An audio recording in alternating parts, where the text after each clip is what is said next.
Si la naissance sans père devait prouver une quelconque divinité, alors Adam, qui n'avait ni père ni mère, devrait être considéré comme encore plus divin, ce que ni l'islam ni le christianisme n'acceptent. Jésus était un serviteur soumis à Allah. Le rôle de Jésus, Issa, paix sur lui, est clairement établi dans le Coran comme celui d'un serviteur humble, soumis à Allah. Jamais le Messie ne trouvera indigne d'être un serviteur d'Allah, ni les anges rapprochés. N'hésitez pas à liker la vidéo si elle vous plaît, et si vous êtes nouveau sur la chaîne, n'oubliez pas de vous abonner et d'activer la notification pour ne rater aucune de nos prochaines vidéos. On commence. هو الذي أرسل رسوله بالهدى ودين الحق ليظهره على الدين كله وكفى بالله شهيدا محمد رسول الله والذين معه أشداء على الكفار رحماء بينهم. La prochaine question vient de Arabaskan du Pakistan. Monsieur, pouvez-vous s'il vous plaît me dire quel verset de la Bible je peux utiliser pour prouver que Jésus, paix sur lui, n'est pas Dieu? En ce qui concerne la preuve que Jésus n'est pas Dieu, paix soit sur lui, si vous lisez la Bible, il n'y a pas une seule déclaration sans équivoque.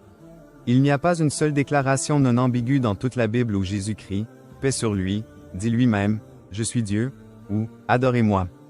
En fait, si vous lisez la Bible, elle mentionne clairement que dans l'évangile de Jean, chapitre 14, verset 28, Jésus-Christ, paix sur lui, dit « Mon Père est plus grand que moi ». Dans l'évangile de Jean, chapitre 10, verset 29, Jésus-Christ, paix sur lui, dit « Mon Père est plus grand que tout ». Il est aussi mentionné dans l'évangile de Matthieu, chapitre 12, verset 28, « Je chasse les démons par l'Esprit de Dieu ».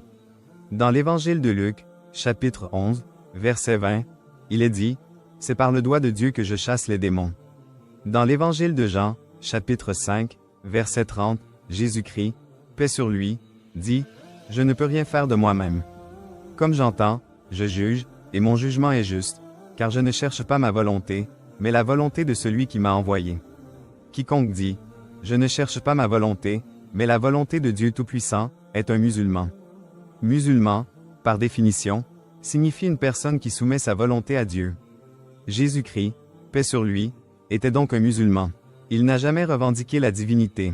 Dans l'évangile de Matthieu, chapitre 5, versets 17 à 20, Jésus-Christ, paix sur lui, dit, « Ne pensez pas que je sois venu pour abolir la loi ou les prophètes.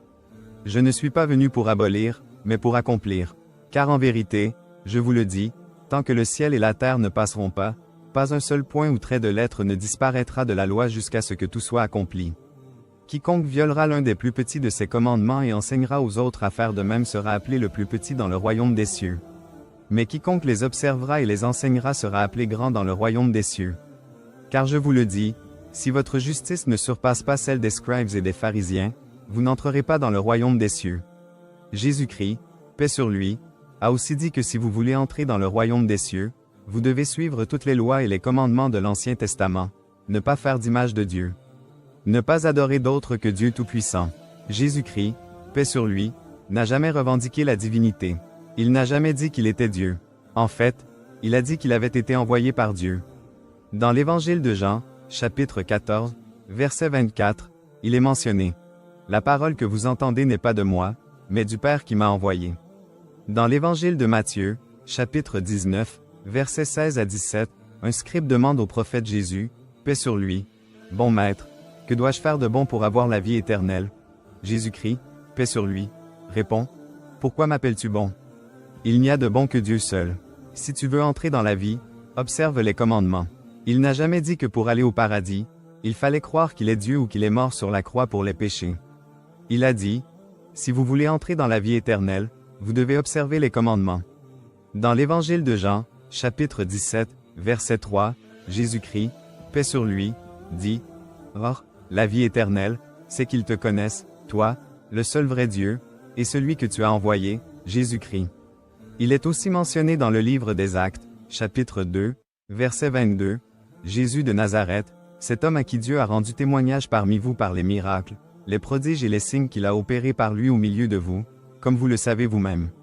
Lorsque Jésus-Christ, paix sur lui, a été interrogé sur le premier des commandements, il a répondu dans l'évangile de Marc, chapitre 12, verset 29.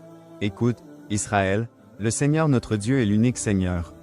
De manière catégorique, Jésus-Christ, paix sur lui, a donc dit qu'il n'était pas Dieu Tout-Puissant et qu'il fallait adorer un seul Dieu. Il a aussi affirmé qu'il avait été envoyé par Dieu. Ainsi, il n'existe pas une seule déclaration sans équivoque dans toute la Bible où Jésus-Christ, paix sur lui, dit lui-même « Je suis Dieu » ou « Adorez-moi ». Jésus, Issa, paix sur lui, un prophète honoré mais pas divin. Dans la foi islamique, Jésus, Issa, paix sur lui, occupe une place centrale comme l'un des plus grands prophètes d'Allah. Cependant, l'islam rejette catégoriquement l'idée de sa divinité ou de sa filiation avec Dieu. Le Coran et les enseignements du prophète Muhammad, paix et bénédiction sur lui, éclaircissent cette position et rappellent qu'Allah est l'unique Seigneur, et qu'aucune créature ne peut partager sa divinité. Jésus dans le Coran, un prophète, un messager, et un serviteur d'Allah. Dans plusieurs versets du Coran, Allah clarifie que Jésus n'était qu'un messager parmi d'autres et qu'il n'a jamais revendiqué la divinité. Le Messie, fils de Marie, n'était qu'un messager, des messagers avant lui sont passés. Et sa mère était une véridique. Tous deux mangeaient de la nourriture. Coran, sourate 5 verset 75, ce verset met en lumière l'humanité de Jésus, Issa, paix sur lui, en rappelant qu'il mangeait de la nourriture, tout comme les autres êtres humains. Allah souligne que même les miracles accomplis par Jésus ne sont que des signes du pouvoir divin, non une preuve de sa divinité. Jésus n'a jamais revendiqué d'être Dieu.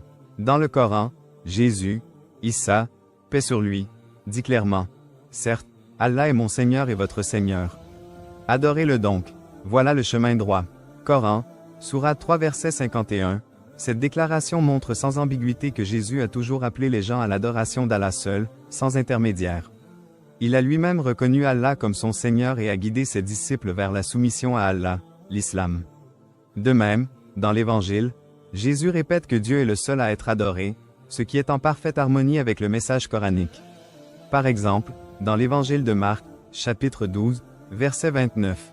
Écoute, Israël, le Seigneur notre Dieu est l'unique Seigneur. Le miracle de la naissance de Jésus, un signe d'Allah. Certains affirment que la naissance miraculeuse de Jésus sans père prouverait sa divinité. Cependant, le Coran affûte cette idée en établissant un parallèle entre la création d'Adam, paix sur lui, et celle de Jésus. Pour Allah, Jésus est comme Adam qu'il créa de poussière, puis il lui dit « Sois », et il fut. Coran, sourate 3 verset 59. Si la naissance sans père devait prouver une quelconque divinité, alors Adam, qui n'avait ni père ni mère, devrait être considéré comme encore plus divin, ce que ni l'islam ni le christianisme n'acceptent. Jésus était un serviteur soumis à Allah. Le rôle de Jésus, Issa, paix sur lui, est clairement établi dans le Coran comme celui d'un serviteur humble, soumis à Allah. Jamais le Messie ne trouvera indigne d'être un serviteur d'Allah, ni les anges rapprochés. Coran, sourate 4 verset 172, ce verset rejette l'idée que Jésus ait jamais prétendu à une position divine. Au contraire, il a toujours été un serviteur exemplaire d'Allah, une qualité qui définit le vrai musulman. Le message de Tawhid, l'unicité absolue d'Allah. L'un des principes fondamentaux de l'islam est le Tawhid, l'affirmation de l'unicité absolue d'Allah. Aucun prophète, aussi noble soit-il, ne peut partager cette unicité. Jésus, Issa, paix sur lui, a transmis ce message à travers sa mission en rappelant que seul Allah mérite d'être adoré. Le Coran renforce cette croyance, dit « Il est Allah, unique. Allah, le seul à être imploré pour ce que nous désirons. Il n'a jamais engendré, n'a pas été engendré non plus, et nul n'est égal à lui. » Coran, sourate 112 versets 1 à 4, en affirmant qu'Allah n'a ni enfant ni partenaire, ce passage met fin à toute confusion sur la nature de Jésus. Il est clair que ni Jésus ni aucun autre prophète n'a jamais partagé la divinité avec Allah. Jésus annonce la venue du prophète Muhammad, paix et bénédiction sur lui, un autre aspect crucial de la mission de Jésus, Issa, paix sur lui, et qu'il a préparé la voie pour le dernier prophète, Muhammad, paix et bénédiction sur lui. Et quand Jésus fils de Marie dit, « Ô enfants d'Israël, je suis vraiment le messager d'Allah envoyé à vous, confirmant ce qui, dans la Torah, est avant moi, et annonciateur d'un messager à venir après moi, dont le nom sera Ahmad. » Coran, sourate 61 verset 6, cette prophétie démontre que Jésus ne se voyait pas comme la fin de la prophétie, mais comme un maillon de la chaîne des messagers d'Allah. Jésus rejettera toute revendication de divinité au jour du jugement. Le Coran décrit une scène du jour du jugement où Allah interrogera Jésus sur les prétentions de ses partisans qui l'ont divinisé. « Ô Jésus, fils de Marie, est-ce toi qui as dit aux gens, « Prenez-moi, ainsi que ma mère, pour deux divinités en dehors d'Allah » Il dira, « Gloire à toi. Il ne m'appartient pas de déclarer ce que je n'ai pas le droit de dire. Si je l'avais dit, tu l'aurais su. Tu sais ce qu'il y a en moi, et je ne sais pas ce qu'il y a en toi. En vérité, c'est toi le grand connaisseur de tout ce qui est inconnu. » Coran, Sourate 5 verset 116, cet échange illustre la position claire de Jésus.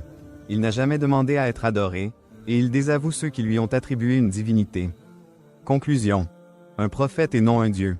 L'islam reconnaît Jésus, Issa, paix sur lui, comme l'un des plus éminents prophètes, mais rejette toute prétention à sa divinité. Il a accompli des miracles par la permission d'Allah, appelé à l'adoration du Dieu unique, et a toujours enseigné l'humilité et la soumission à Allah. La croyance en l'unicité d'Allah, Tawhid, est le fondement de l'islam, et aucun prophète n'a jamais prétendu être Dieu. En suivant les enseignements de Jésus et des autres messagers, les musulmans adorent Allah seul, sans partenaire ni associé. إن أكرمكم